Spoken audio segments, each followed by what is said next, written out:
The opinions and statements expressed in the following program do not necessarily reflect those of WWDB, its staff, or management.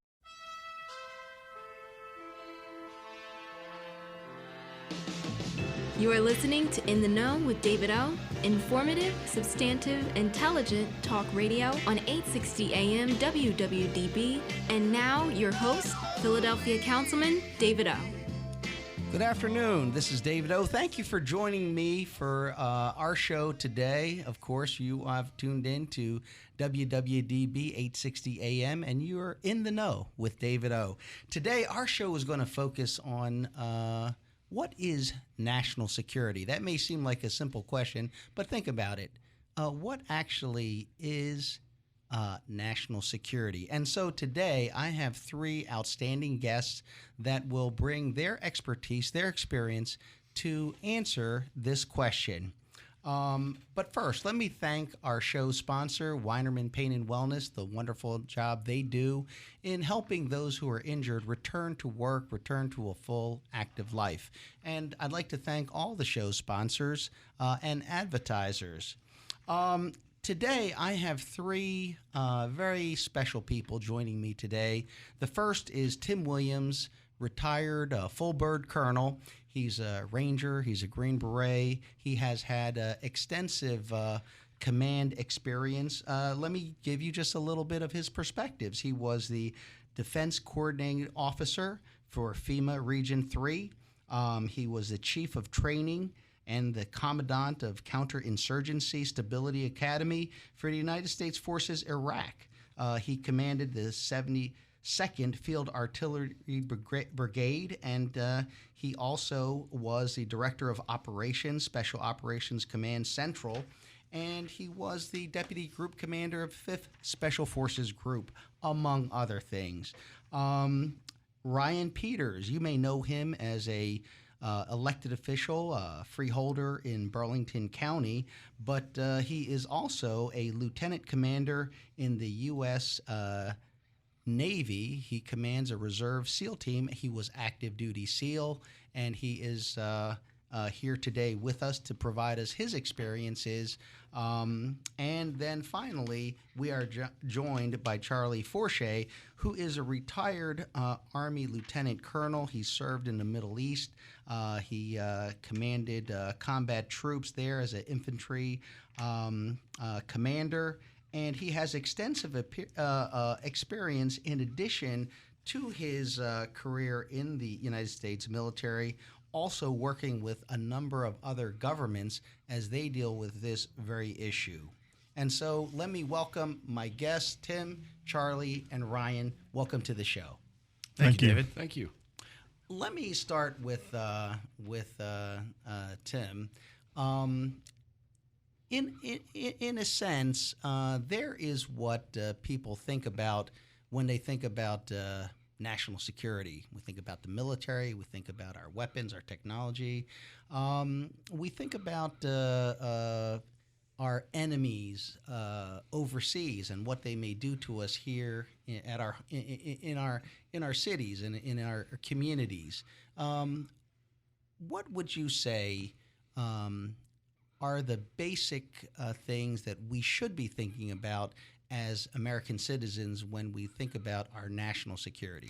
Well, I'll tell you, I'm kind of simple, and I will go with this. And it's kind of like the old saying goes that, all politics are local, all security is local. Mm-hmm. And that if you can't, if people aren't comfortable in sending their kids to school, if they're not comfortable with going to work, if they're not comfortable with what's going to happen or anticipation on a day-to-day basis, then your security is not good. And if your local security is not good, then your national security is not good, and vice versa. So I would think that, to me, it all has to do with how do you see your daily life, and then you extrapolate that out to what is the United States or the nation's vested interest, and you try to figure out how do you make that be safe for people to send their kids to school, to earn a living wage, and to congregate with each other and have a way of life.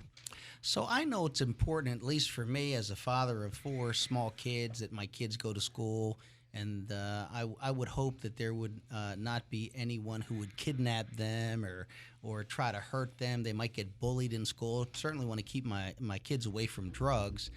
The idea that somebody may blow up my children's school really doesn't come across to my mind, for the most part. So I'd have to say that at least from an international sense, I feel pretty secure. I'm a little more concerned about domestic problems than I am about international terrorists.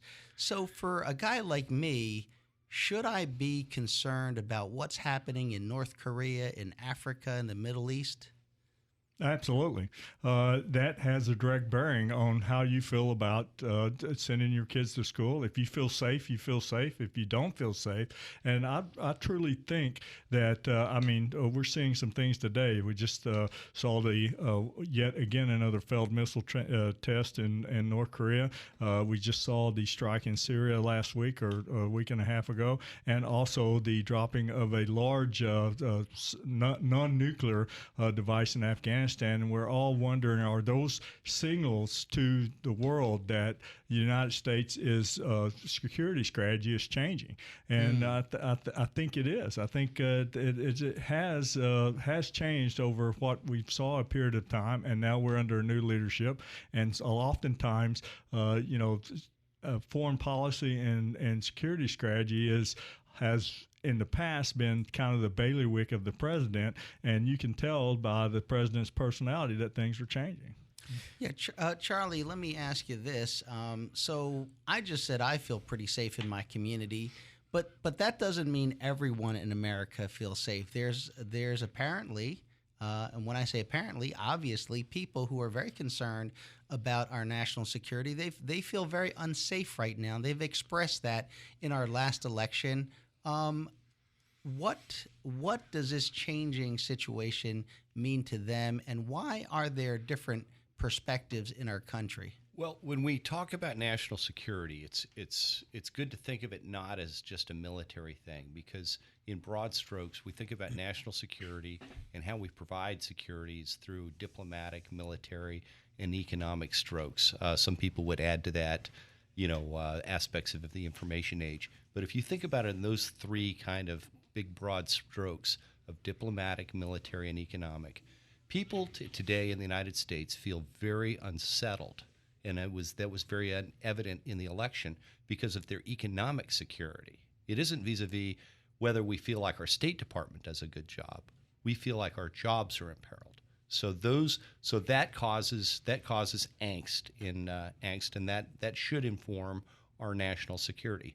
On the military side, anyone who has lived in the United States after the horrific events of 9/11 is always got in the back of their mind, is this the day? Are we going to have a weapon of mass destruction?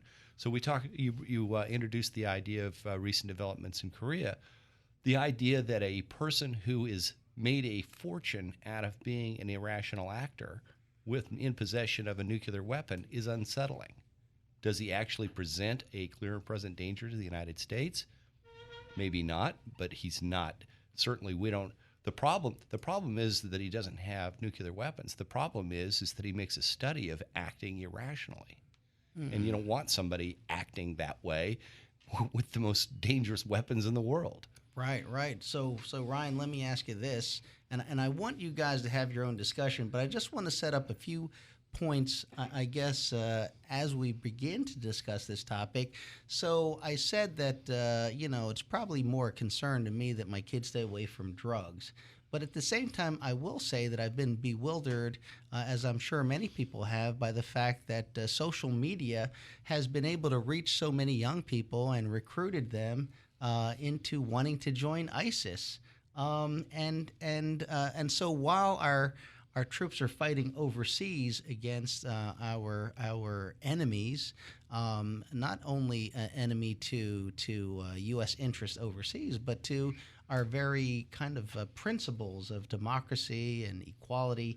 How do we deal with security at home, which causes people to say, listen, we got to tighten up our borders, tighten up our airports, we got to watch out for people, and yet we have young people being recruited by a terrorist organization.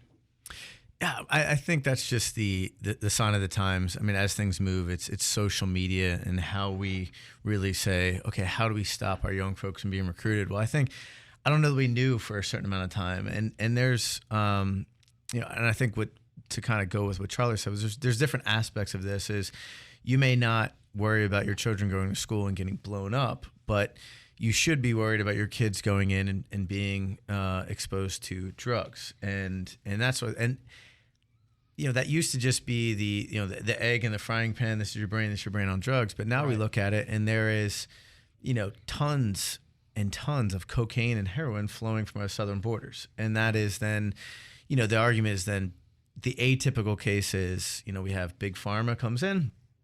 They somebody gets hurt, they go on some sort of prescription painkillers, they get hooked, or they put them in their cabinet. The son comes along and says, "Oh, let me try this." Mm-hmm. Right. Those become too expensive or can't get another prescription. So then he switches to heroin, which is $5 a bag, and that is the crisis that is everywhere. And that heroin is coming in from the southern border. So that is narco-terrorism, and then that sort of ability of these cartels getting influence, money, destabilizing because they're becoming more powerful and more influential than their government and their military, and that's a destabilizing force down there. It's destabilizing here. Meanwhile, now you're recruiting inside while you have the president of Turkey who just won his constitutional election while his exiled leaders in the Poconos here in Pennsylvania. It all sort of ties together, and it's just one big puzzle to fit in. It's not just one saying, okay, once we solve the dilemma of having North Korea and China and whether they have nuclear weapons, it's then, okay, now what's on our southern border? What's going on in Syria and the proxy war going on with Iran and Russia in Syria versus us, and what are we doing in that area to, let's say nature abhors a vacuum. So the minute nobody's there, someone's going to fill it. And so what are we doing for that? I'm going to stop you right there because I can imagine my listeners right now, many of them are saying, wow, this doesn't sound like a discussion about national security. And if we go back to, for example, the Vietnam War, I don't think anybody was expecting the North Vietnamese to send terrorists to Philadelphia, New York, or Chicago. And so it sounds so very complicated and multi-layered now. And is this what our military, is this what our national security folks are dealing with? With respect to your example of during the Vietnam War, we didn't worry about the North Vietnamese sending terrorists to the United States. That's true. But that entire effort was informed by the big idea that we had to stop communism. Right, wrong, or indifferent, whether you agree with that notion or not, that was about the containment of communism. And one of the things that we're struggling with now is devising, we as Americans, and I would argue largely we in the West are struggling with, how do you contain or confront the big idea of what ISIS represents? Let me just direct this towards Tim Williams because, as we said, you were in charge of the counterinsurgency effort there, the academy, and commanding 2,000 Green Berets and Navy SEALs. I mean, ultimately, can we have indigenous people overseas fight that fight? Do we send U.S. troops into other countries? What is, in your mind, the most effective strategy for us to deal with in protecting our homeland when we're dealing with issues that arise overseas? Well, I think it's the human terrain, and I think it's people's minds, and it is about messaging, and it is about being able to influence people through thoughts and actions, and I think that's what we're seeing with social media and the rise of the internet and those type of things, as things that used to take 3 weeks, 6 months for news to move, for instance, during the American Revolution or during the War of 1812, we fought the Battle of New Orleans after the peace was already had been signed between the Great Britain and our United Kingdom and the United States, and that's happened multiple times in the past. Now things move so quickly and people have access to so much information, true or untrue, real facts or alternative facts, that you have to fight that battle generally, not necessarily all on regular terrain, but inside people's minds in the human terrain, to make sure that they understand that what it is, or you understand their culture good enough that you can make that impression on them that you're trying to make. And it works back this way too, because most of the recruiting that ISIS does is done over the internet. It's not done face to face. A good portion of it is done by things like this magazine thing, this internet magazine that they put out, by finding someone who's interested in something and then connecting with them and then trying to get them to do an act.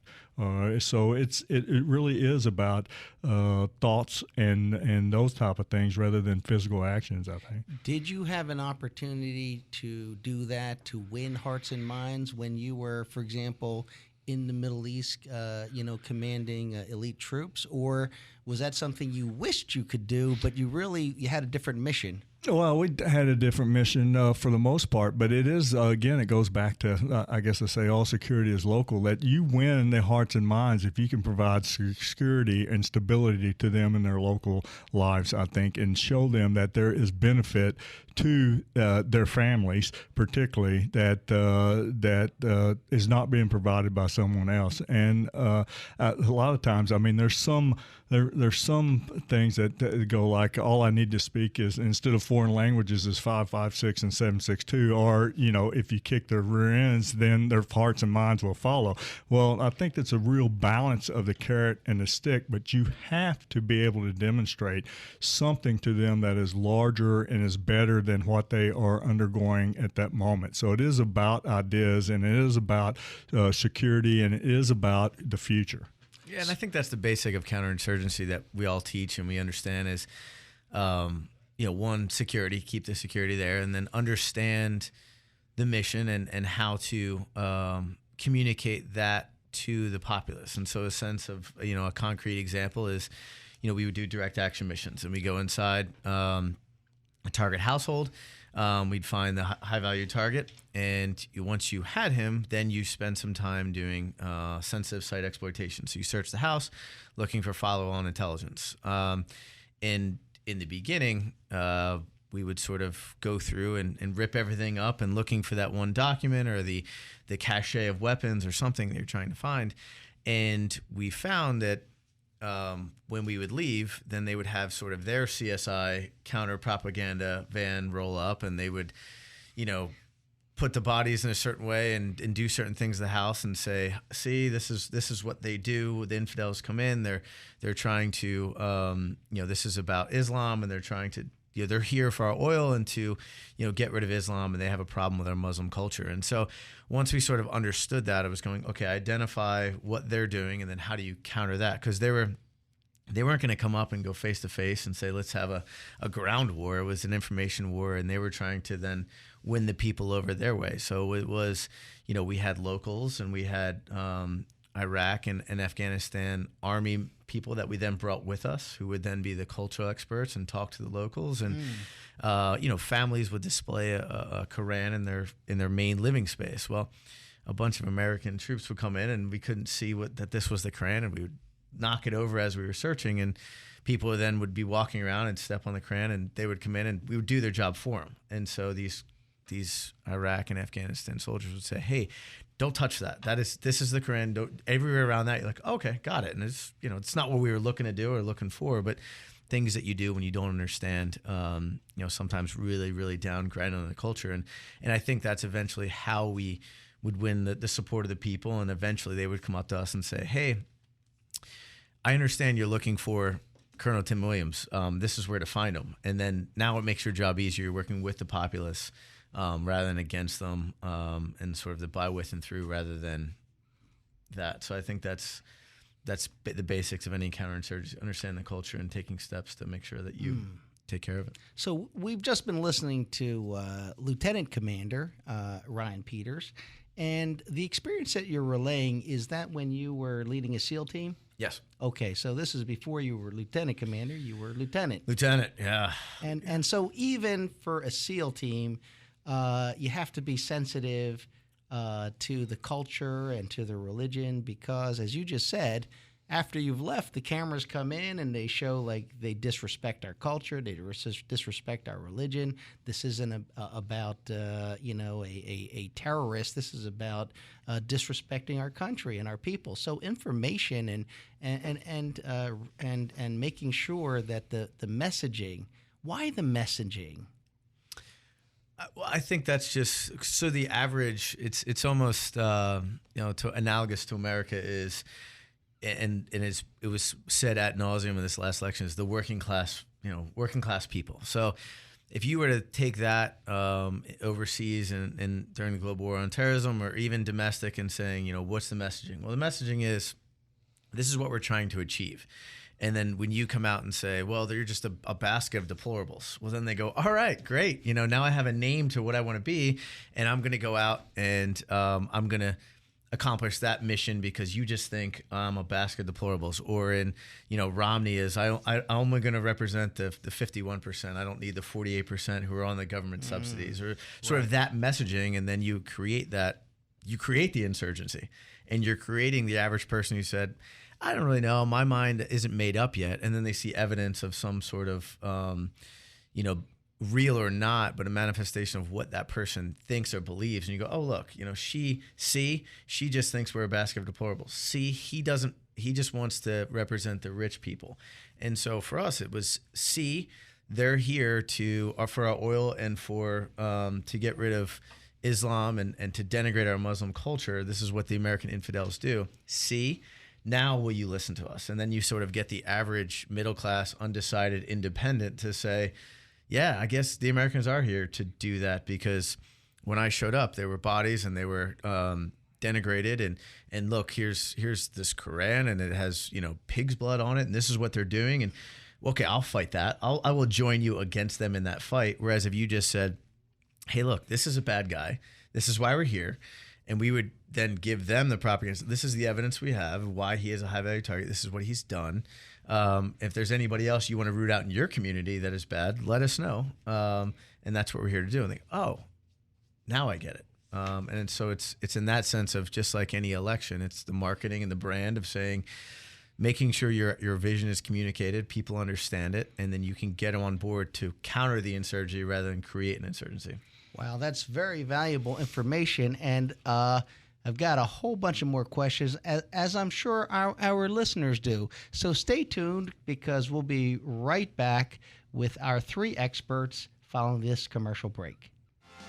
You are listening to In the Know with David O. Informative, substantive, intelligent talk radio on 860 AM WWDB. My friends, this is Joe Kraus. You've heard me on Philadelphia radio now for over 20 years, and you know I don't often endorse products or people unless they are real game changers. I want to tell you about Weinerman Pain and Wellness, located in Center City, Philadelphia. And at the end of this short personal endorsement, I want you to consider Weinerman Pain and Wellness. If you are recovering from an injury, if you or a family member has been diagnosed with a disorder that has stopped you in your tracks, or if you're like me, determined to learn about wellness while getting yourself prepared to stay healthy so you can enjoy the blessings of your family. Remember the name of this warm and caring location, Weinerman Pain and Wellness. Why should you consider Weinerman Pain and Wellness? Because they are who you expect them to be. Weinerman Pain and Wellness, on the web at weinermanpainandwellness.com. Weinerman Pain and Wellness, located at 100 South Broad Street, just south of City Hall. Call Weinerman Pain and Wellness at 215-988-9503. That's 215-988-9503. Call today. Today's broadcast is brought to you by the Philly Labor RX Injured Workers Pharmacy Network, featuring PPC Pharmacy, First Choice Pharmacy, and Precision Scripts, providing injured workers with premium products and services from the point of injury through the entire healing process. The Philly Labor RX Pharmacy Network cares about injured workers. Every day, the men and women of the United States Marine Corps demonstrate their commitment to defend the American way of life. Since 1775, we have served our nation as a force in readiness. From combat operations to humanitarian assistance in every corner of the world. No matter where the mission takes us today or wherever our country needs us tomorrow, we always remember the land we call home. As Marines, we take a stand for each other, for our nation, for us all. The few, the proud, the Marines.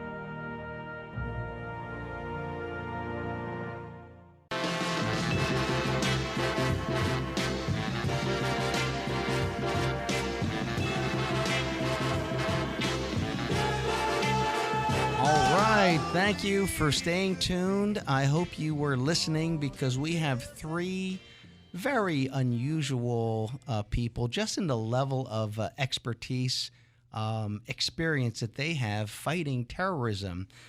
Colonel Tim Williams commanded Green Berets, Navy SEALs. He himself, Ranger, Special Forces. Charlie Forshee, who was a lieutenant colonel in the U.S. Army, infantryman, served in combat, commanded troops, and then lent his expertise to other governments in helping them to understand national security. And we have Ryan Peters, who is a Navy SEAL and now commands a Reserve Navy SEAL unit as well.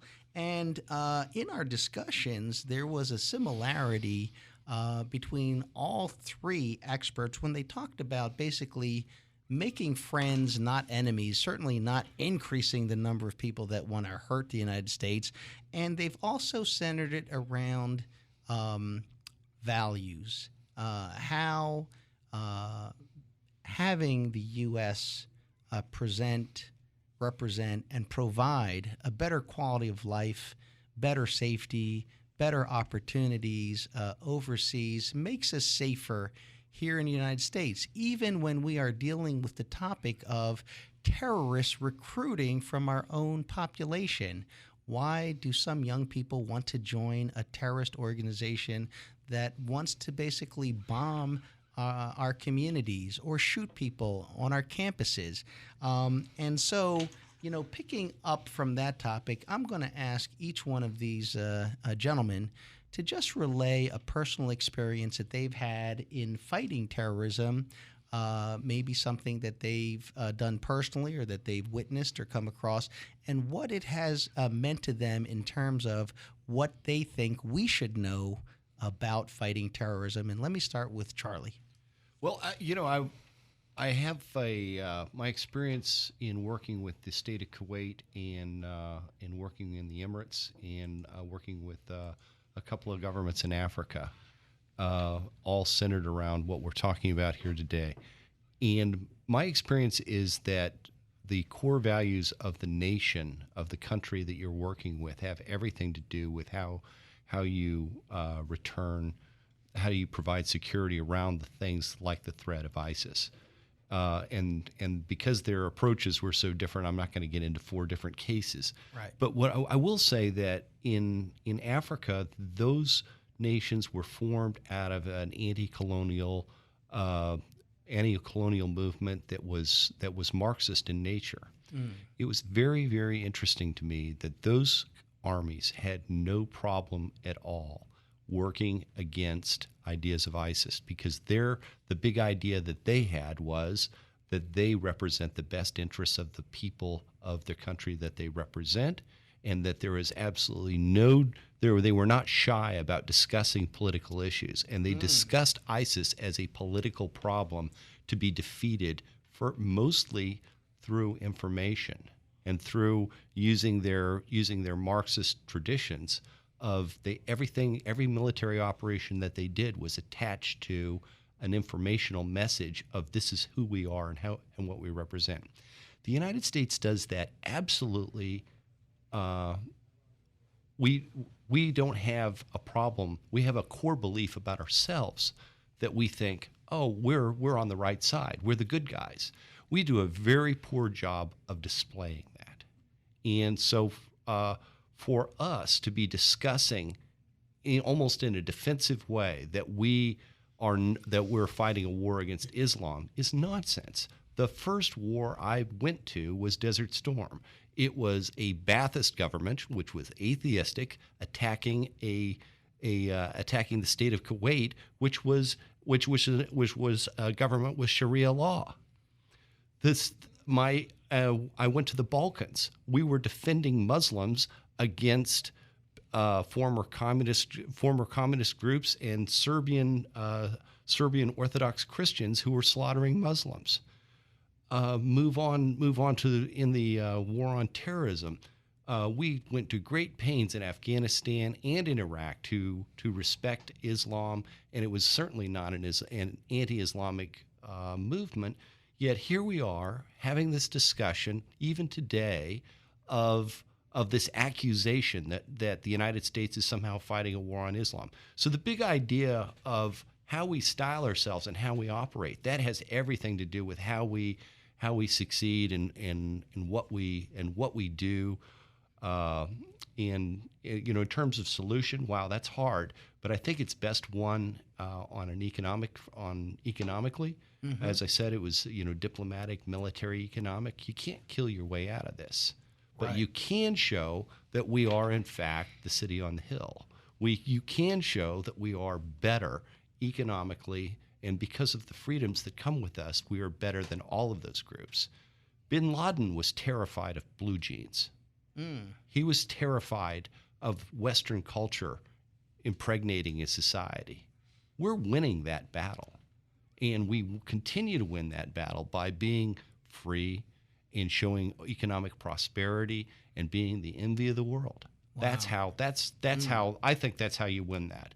Okay. And that's certainly what the message that I delivered when I worked for Middle Eastern governments.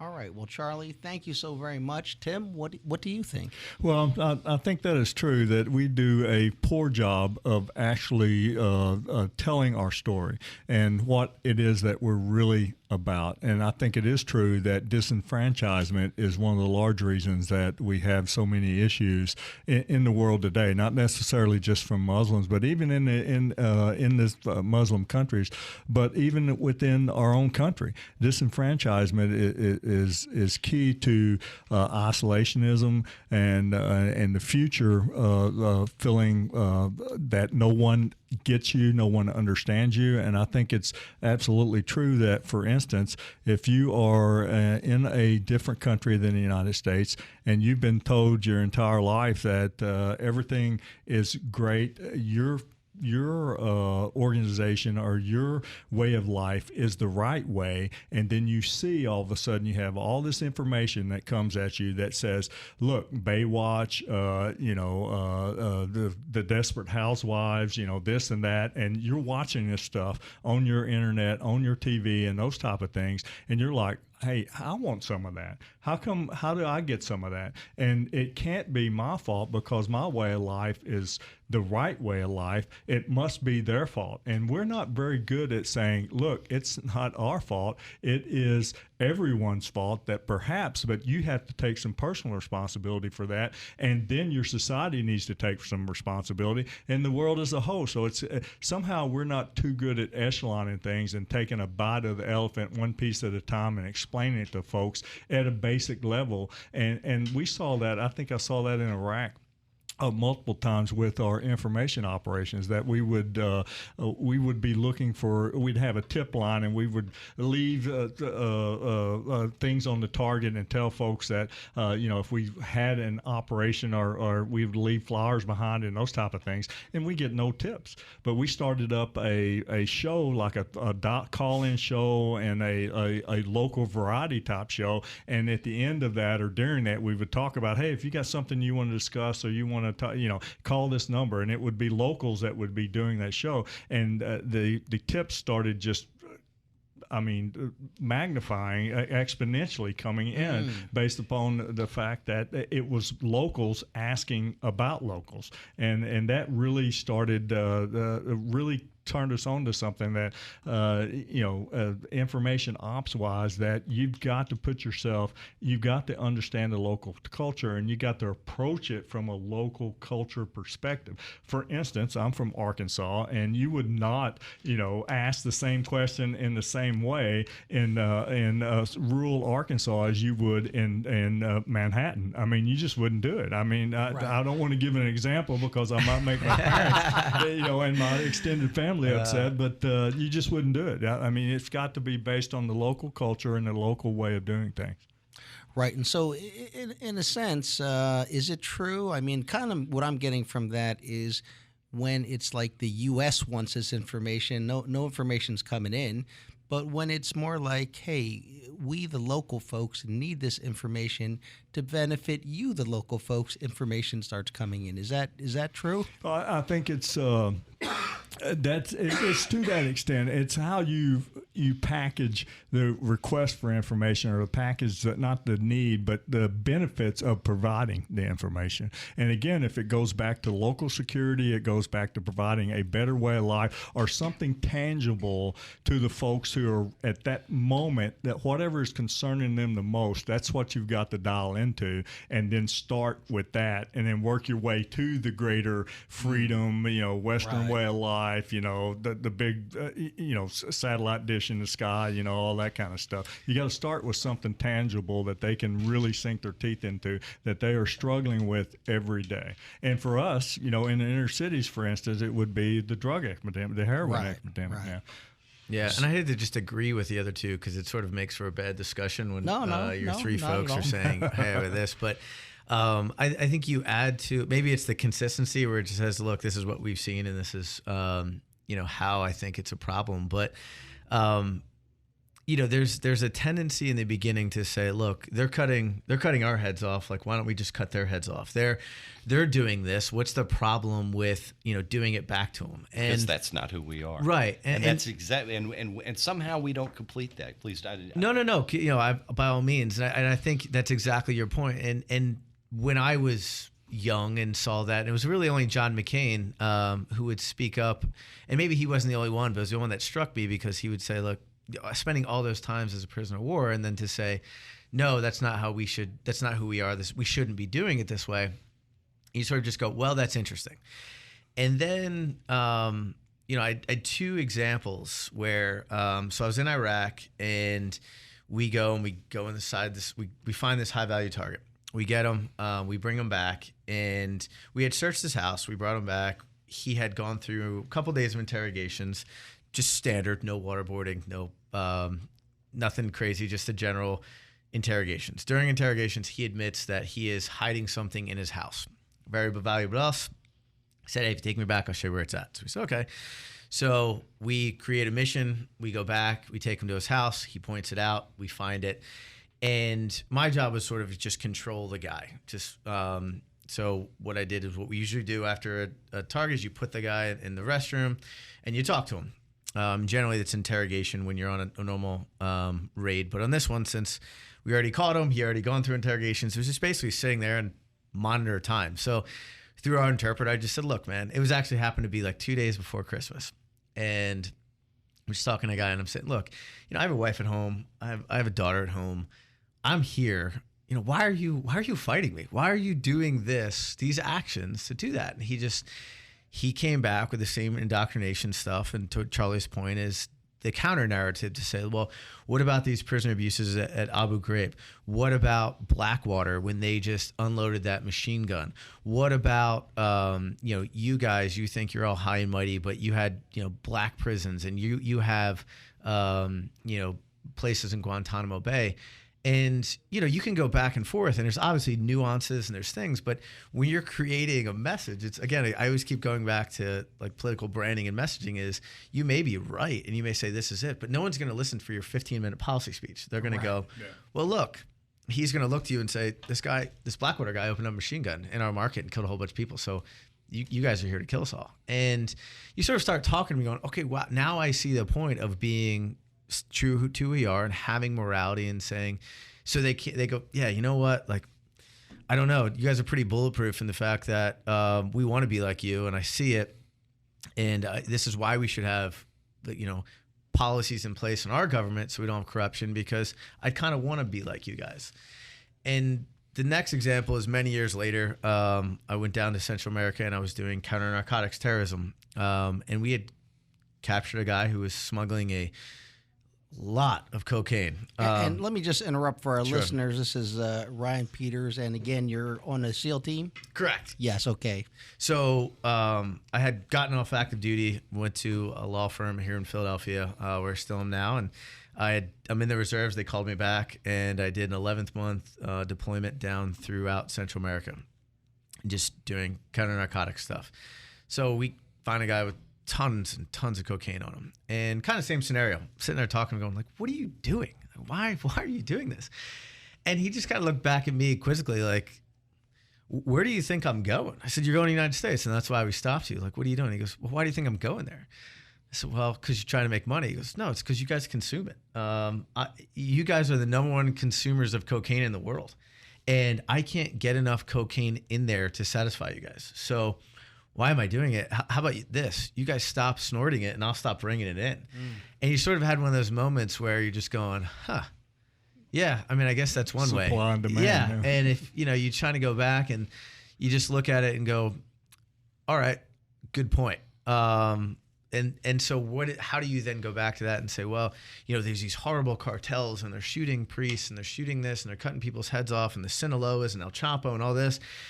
And we sort of look at it and go, well, yeah, but it's because we're snorting all this cocaine and heroin and everything else, and that's America's. And you go, okay. So you look at it and say, well, maybe we should then look, fighting terrorism could be as simple as drug education programs and having good education in schools and saying, look, stay away from drugs and here's why. And then lower the demand, and then the supply changes, and people in Colombia and Peru and Chile and Panama and Guatemala and Belize and Mexico say, that whole drug thing that used to just be 9 times as much as my normal job is kind of drying up. I guess I should just stick to my normal job, and I'll be a carpenter. But for them, it's I'll work for 12 hours for $8, or I'll work for 20 minutes and make $200,000. This is an easy decision. So, I think there's a certain point of us to look at it and be who we are and stay true to who we are, keep our own morals, and because the world's watching.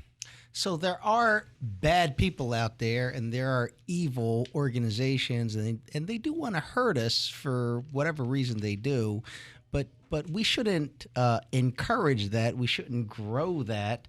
And some of the things that we could do at home here may also help secure our nation and our communities. And those are important things for us to know in this very complex thing called national security. What is it that you could say to some of our listeners that you think they might not have considered? And it is so different hearing it from, combat veterans, elite military who are certainly at no loss of jumping into middle of danger. But what is it that can secure our children, our seniors, our communities? Well, I think one thing that we need to remember is that just like if we hear something and we take it a certain way, that doesn't mean other people take it the same way. For instance, something that we would say to each other, Ryan might know exactly what, might take the exact same intent as I'm portraying, but someone from another part of the world or from a different part of the world would take something exactly opposite, because you are not presenting it in the cultural and sociological way that they understand. So they may not take that the same way. So the messaging that we send out that is apparent to us, and that's something that I have a hard time understanding a lot of times, is what is the messaging that we're doing, that's for internal consumption and what is for external consumption. And you can take the things like with the, was that the Moab, the largest non-nuclear bomb that we dropped in Afghanistan the other day, was that for ISIS? Was that the message ISIS? I mean, it accomplished a tactical, obviously a tactical result by taking that tunnel complex. But I think, at the operational strategic level, what was the real messaging? Was it for the North Koreans? Was it for internal consumption? Was it, or was it simultaneously both? I mean, those kind of things are multiple layered, and we may not, what is internal, what we think is the message may not be the message that's portrayed. I mean, or that is gotten. And that's one thing that we got to remember, is that, trying to defeat someone, you may think someone is defeated, but they get to decide whether they're defeated or not, and not when we decide. How could they stand up to that? How could they take this? How could they, they must be defeated. Well, they're not defeated until they decide they're defeated. And that's something that's I don't think we do that good a job at, is making sure that we are looking at things from other societies and other cultures' viewpoints. Well, with that, I'm going to ask everybody to hold their thoughts, because we are due a commercial break. But you, the listeners, please stay tuned, because we will be right back with some more perspectives from Charlie Forshee and Ryan Peters. You are listening to In the Know with David O. Informative, substantive, intelligent talk radio on 860 AM WWDB. My friends, this is Joe Krause. You've heard me on Philadelphia radio now for over 20 years, and I don't often endorse products or people unless they are real game changers. I want to tell you about Weinerman Pain and Wellness, located in Center City, Philadelphia. And at the end of this short personal endorsement, I want you to consider Weinerman Pain and Wellness. If you are recovering from an injury, if you or a family member has been diagnosed with a disorder that has stopped you in your tracks, or if you're like me, determined to learn about wellness while getting yourself prepared to stay healthy so you can enjoy the blessings of your family. Remember the name of this warm and caring location, Weinerman Pain and Wellness. Why should you consider Weinerman Pain and Wellness? Because they are who you expect them to be. Weinerman Pain and Wellness, on the web at weinermanpainandwellness.com. Weinerman Pain and Wellness, located at 100 South Broad Street, just south of City Hall. Call Weinerman Pain and Wellness at 215-988-9503. That's 215-988-9503. Call today. Today's broadcast is brought to you by the Philly Labor RX Injured Workers Pharmacy Network, featuring PPC Pharmacy, First Choice Pharmacy, and Precision Scripts, providing injured workers with premium products and services from the point of injury through the entire healing process. The Philly Labor RX Pharmacy Network cares about injured workers. At any given moment, somewhere in America, a baby is taking a first step, a developmental milestone. But for too many parents, a baby's first steps aren't just a milestone, they're a miracle. These are the parents of babies who were born prematurely or with birth defects. It's a crisis affecting more than 500,000 babies in the United States each year. You can help them by joining volunteers like you who walk in March for Babies. The money you raise funds research and local programs that help babies overcome the challenges of premature birth and birth defects. Together, our steps make stronger, healthier babies a reality for thousands of families. Sign up today at marchforbabies.org to take the steps that help make milestones and even miracles possible. Who will you march for? Introducing the YMCA. What, you already know the why? Or so you think. Sure, you know the why for a swim, a workout, even a game of hoops. But did you know we're more than that? We're a cause. When you take your jump shot at the why, someone else is getting job training. Take a cardio class, while kids are in an after-school enrichment program. Practice your downward-facing dog as a teen practices her leadership skills. That's the why. We work with people no matter their age, income, or background and give them the opportunity to learn, grow, and thrive, all with one simple goal in mind, to strengthen our community. And we've got so much more that does just that. So while you might think of the Y as that place for lifting weights, we're also about lifting entire communities. Introducing the Y. We're so much more than a place. We're a cause. Visit ymca.net/more.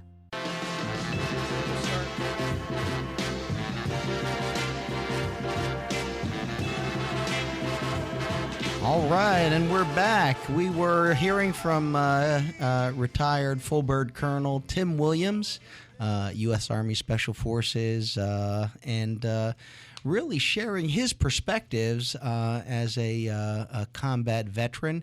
And now turning to our two other guests, Ryan Peters, who served with the Navy SEALs and currently serves as Lieutenant Commander in the Navy SEALs Reserves, and then Charlie Forshee, who was a infantry commander, served in the Middle East, and has lent his expertise to 4 governments on the topic of national security. But Ryan, why don't you share your perspectives on the topic?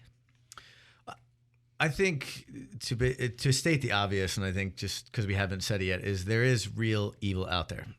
It exists. I've seen it. It's real, and no amount of anything you do is going to stop that evil. It just exists, and I think we have things in place to stop that. And we levy every possible solution, diplomatic, economic, and military, at that pure evil. And I think we need to be real in the fact that, nothing that we do as a society is going to say to stop that evil from existing. And the analogy they used to say is, just because you're a vegetarian doesn't mean a bull is not going to charge you, right? I mean, they're not going to say, hey, you don't eat meat, so I'll just, I'll hit this guy who's the meat eater. I mean, it's evil. They're going to attack and what they see in front of you. But I think there's that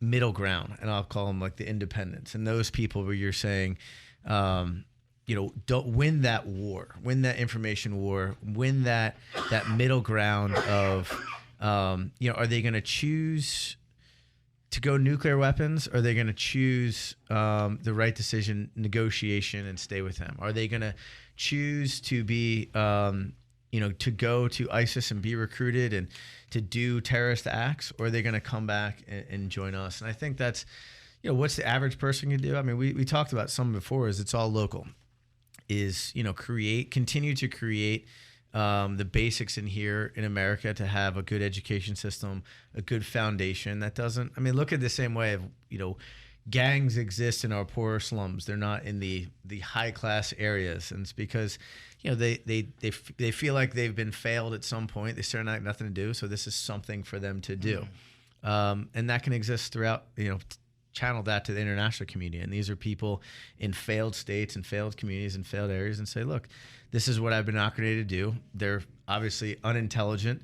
If they're going to strap bombs on them and think they're going to go to other places with all these sort of rewards, and reach them. And I think that's the challenge, is to get to sort of those undecided independents and win that war, really between good and evil. Charlie, what do you think?